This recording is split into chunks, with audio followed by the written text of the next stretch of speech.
Maithori ma gikeno matinahithika muthi-ini ma aciari na andu a nyumba ya Bella Nchekuti makimwamukira thutha wa gukorwo ari kuraya na mucii kwa ihinda inene.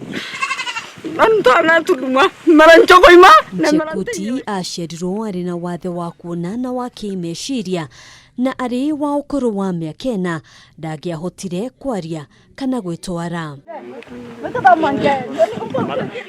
Diti ya aciari yake makigeria gucariria Nchekuti na ciana ingi ithatu gia kuria yacungiriirie mahinda maingi gutigagwo ari wiki na uu niguo gikundi kia andu a wendi mwega mamuyukirie thutha wa kuona thina uria family no yari naguo. Kushini sana na shida ya maisha, amekaa muda mrefu sana hapo kwa na hiyo shida tu.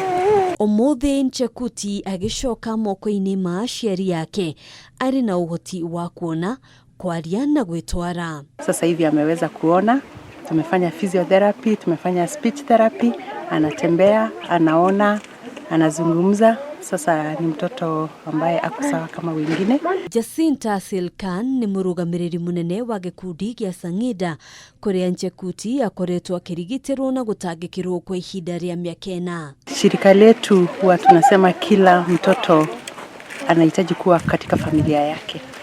Na tuko na program ambayo tunaita reintegration program ambayo tukichukua mtoto tunafanyia rehabilitation alafu tunamrudisha kwa wazazi wake. Silkan augite kuru thina wa mwana uyu ni wamenyekete tene norio agiamukiririo uteithio kuona thina wake no urigitike. Hali ambayo Nchekuti alikuwa kitambo, alikuwa mtoto ambaye alikuwa na ulemavu, hakuna angeweza kujifanyia chochote.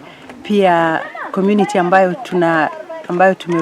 tunaishi hawadhamini hata kidogo watu ambao wako na ulemavu, lakini sasa ukiona Nchekuti si mlemavu hata kidogo sasa, na ataendelea na maisha yake, atasoma na ataweza kuwa na maisha ambayo iko na dhamani kwake na pia kwa familia yake. Shifo wa ituura riri Maxwell Kaisa augite mutugo wa aikari aingĩ gũkũ ni gutiganiria ciana iria ciaciarwo iri na wathe, aingĩ makiona giki gikoragwo ari kirumi, kwa sababu wanaona kama kuna laana ambaye hiyo boma iko na laana, tena ni kama wanaona ikiwa aibu kubwa sana, so wanaficha walemavu kwa manyumba, wanataki hata kutangaza kusema kuna mlemavu hapa. Gikeno kiria family no iri nakyo gitingihithika, makiuga giki ni kiama kiria matuire metereire ihoya aria atiri mwana wao ni ekuhota kuingira thukuru o magitanya kugacirithia muturire wake wa hau kabere. Tumani yangu nasema tu arudi, hata asome, hata apate nguvu nyingine, hata Mungu aongezee na uwezo mzuri, hata wenye wanashika yeye akuwa na uwezo mzuri. Hadwini ha Kameme TV jitagwo Ngina wa Waduro.